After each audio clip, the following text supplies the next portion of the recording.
Autobiography of a Yogi. Chapter 27. Founding a yoga school at Ranchi. Why are you averse to organizational work? Master's question startled me a bit. It is true that my private conviction at the time was that organizations were hornets' nests. It is a thankless task, sir, I answered. No matter what the leader does or does not, he is criticized. Do you want the whole divine chana, milk curd, for yourself alone? My guru's retort was accompanied by a stern glance. Could you or anyone else achieve God contact through yoga if a line of generous hearted masters had not been willing to convey their knowledge to others? He added, God is the honey, organizations are the hives, both are necessary. Any form is useless, of course, without the spirit, but why should you not start busy hives full of the spiritual nectar?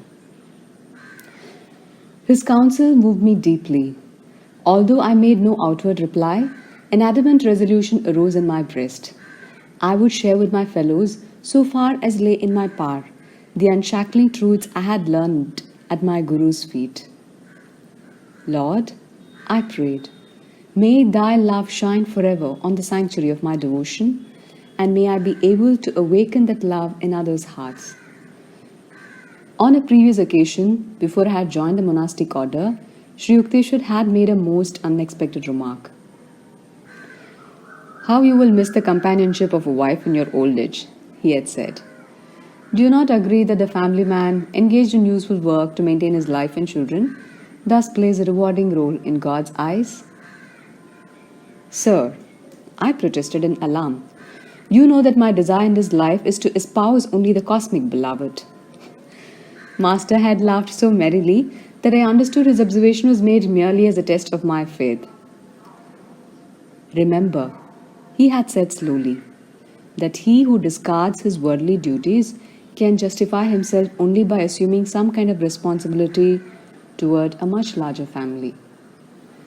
The ideal of an all-sided education for youth had always been close to my heart. I saw clearly the arid results of ordinary instruction aimed only at the development of body and intellect.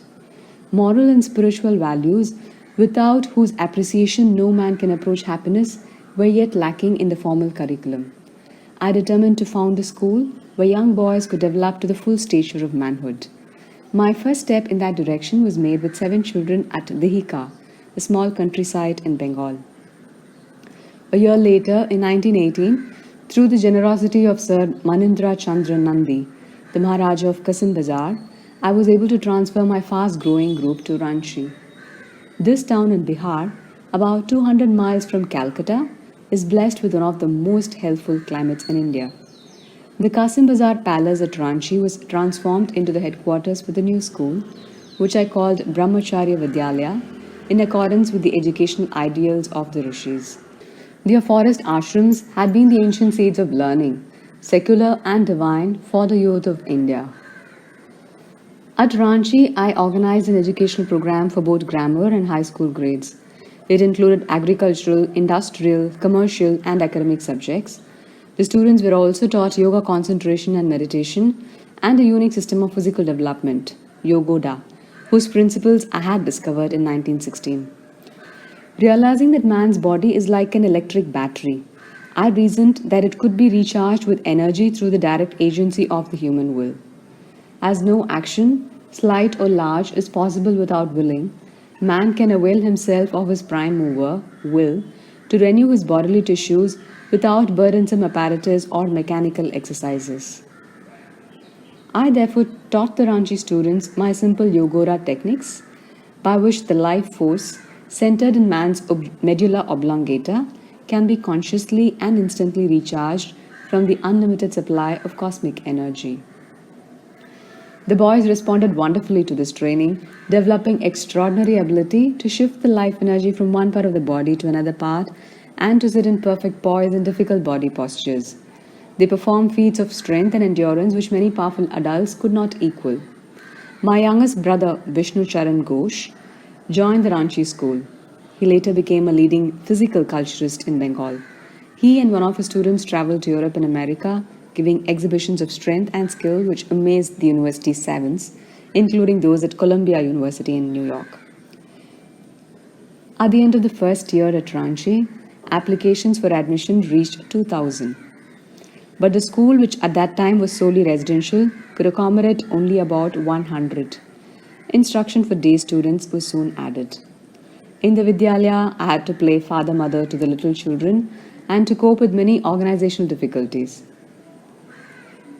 I often remembered Christ's words, "Verily I say unto you, there is no man that had left house, or brethren, or sisters, or father, or mother, or wife, or children, or lands, for my sake and the gospel's, but he shall receive an hundredfold now in this time, houses and brethren and sisters and mothers and children and lands, with persecutions, and in the world to come eternal life."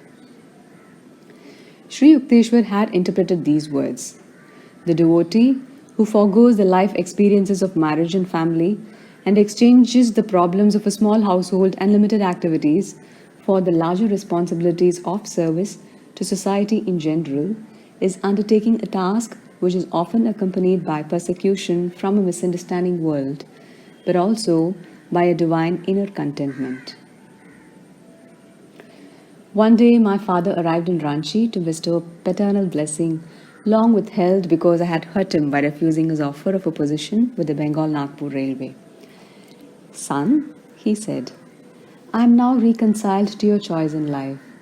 It gives me joy to see you amidst these happy, eager youngsters. You belong here rather than with the lifeless figures of railroad timetables." He waved toward a group of a dozen little ones who were tagging at my heels. "I had only 8 children," he observed with twinkling eyes, "but I can feel for you." With a large fruit orchard and 25 fertile acres at our disposal, the students, teachers, and myself enjoyed many happy hours of outdoor labor in these ideal surroundings. We had many pets, including a young deer who is fairly idolized by the children. I too loved the fawn so much that I allowed it to sleep in my room. At the light of dawn, the little creature would toddle over to my bed for a morning caress. One day I fed the pet earlier than usual, as I had to attend to some business in the town of Ranchi.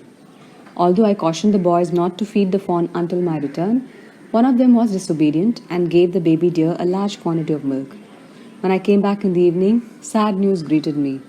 The little fawn is nearly dead through overfeeding. In tears, I placed the apparently lifeless pet on my lap. I prayed piteously to God to spare its life. Hours later, the small creature opened its eyes, stood up, and walked feebly. The whole school shouted for joy. But a deep lesson came to me that night, one I can never forget. I stayed up with the fawn until 2 o'clock, when I fell asleep. The deer appeared in a dream and spoke to me. "You are holding me back. Please let me go. Let me go." "All right," I answered in the dream. I awoke immediately and cried out, "Boys, the deer is dying." The children rushed to my side. I ran to the corner of the room where I had placed the pet. It made a last effort to rise, stumbled toward me, then dropped at my feet, dead. According to the mass karma which guides and regulates the destinies of animals, the deer's life was over and it was ready to progress to a higher form. But by my deep attachment, which I later realized was selfish, and by my fervent prayers, I had been able to hold it in the limitations of the animal form, which the soul was struggling for release. The soul of the deer made its play in a dream because, without my loving permission, it either would not or could not go. As soon as he agreed, it departed. All sorrow left me. I realized anew that God wants His children to love everything as a part of Him, and not to feel delusively that death ends all. The ignorant man sees only the unsurmountable wall of death, hiding seemingly forever his cherished friends. But the man of unattachment, he who loves others as expressions of the Lord, understands that at death, the dear ones have only returned for a breathing space of joy in him. The Ranchi school grew from small and simple beginnings to an institution now well known in India. Many departments of the school are supported by voluntary contributions from those who rejoice in perpetuating the educational ideals of the rishis. Under the general name of Yogoda Satsanga, flourishing branch schools have been established at Midnapur, Lakshmanpur, and Puri. The Ranchi headquarters maintains a medical department where medicines and the services of doctors are supplied freely to the poor of the locality. The number treated has averaged more than 18,000 persons a year. The Vidyalaya has made its mark too in Indian competitive sports and in the scholastic field where many Ranchi alumni have distinguished themselves in later university life. The school, now in its 28th year and the center of many activities, has been honored by visits of eminent men from the east and the west. One of the earliest great figures to inspect the Vidyalaya in its first year was Swami Pranabhananda, the Benares saint with two bodies. As a great master viewed the picturesque outdoor classes held under the trees and saw in the evening that young boys were sitting motionless for hours in yoga meditation, he was profoundly moved. Joy comes to my heart, he said, to see that Lahiri Mahasaya's ideals for the proper training of youth are being carried on in this institution. My Guru's blessings be on it. A young lad sitting by my side ventured to ask the great yogi a question. Sir, he said, shall I be a monk? Is my life only for God? Though Swami Pranabhananda smiled gently, his eyes were piercing the future. Child, he replied, when you grow up, there is a beautiful bride waiting for you. The boy did eventually marry after having planned for years to enter the Swami order. Sometime after Swami Pranabhananda had visited Ranchi, I accompanied my father to the Calcutta house where the yogi was temporarily staying. Pranabhananda's prediction, made to me so many years before, came rushing to my mind. I shall see you with your father later on. As father entered the Swami's room, the great yogi rose from his seat and embraced my parent with loving respect. Bhagavati, he said, what are you doing about yourself? Don't you see your son racing to the infinite? I blushed to hear his praise before my father. The Swami went on. You recall how often our blessed Guru used to say, Banat, Banat, Banjay. So keep up Kriya Yoga ceaselessly and reach the divine portals quickly. The body of Pranabhananda, which had appeared so well and strong during my amazing first visit to him in Benares, now showed definite aging, though his posture was still admirably erect. Swamiji, I inquired, looking straight into his eyes. Please tell me the truth. Aren't you feeling the advance of age? As the body is weakening, are your perceptions of God suffering any diminution? He smiled angelically. The beloved is more than ever with me now. His complete conviction overwhelmed my mind and soul. He went on. I am still enjoying the two pensions, one from Bhagavati here and one from above. Pointing his finger heavenward, the saint fell into an ecstasy, his face lit with a divine glow. An ample answer to my question. Noticing that Pranabhananda's room contained many plants and packages of seed, I asked their purpose. I have left Benares permanently, he said, and am now on my way to the Himalayas. There I shall open an ashram for my disciples. These seeds will produce spinach and a few other vegetables. My dear ones will live simply, spending their time in blissful God union. Nothing else is necessary. Father asked his brother disciple when he would return to Calcutta. Never again, the saint replied. This year is the one in which Lahiri Mahasaya told me I would leave my beloved Benares forever and go to the Himalayas, there to throw off my mortal frame. My eyes filled with tears at his words, but the Swami smiled tranquilly. He reminded me of a little heavenly child sitting securely on the lap of the Divine Mother. The burden of the years has no ill effect on the great yogi's full possession of supreme spiritual powers. He is able to renew his body at will. Yet sometimes he does not care to retard the aging process, but allows his karma to work itself out on the physical plane, using his old body as a time saving device to exclude the necessity of working out karma in a new incarnation. Months later, I met an old friend, Sanandan, who is one of Pranabananda's close disciples. My adorable guru is gone, he told me amid sobs. He established a hermitage near Rishikesh and gave us loving training. When we were pretty well settled and making rapid spiritual progress in his company, he proposed one day to feed a huge crowd from Rishikesh. I inquired why he wanted such a large number. This is my last festival ceremony, he said. I did not understand the full implications of his words. Pranabanandaji helped with the cooking of great amounts of food. We fed about 2,000 guests. After the feast, he sat on a high platform and gave an inspired sermon on the infinite. At the end, before the gaze of thousands, he turned to me as I sat beside him on the dais and spoke with unusual force. Sanandan, be prepared. I'm going to kick the frame.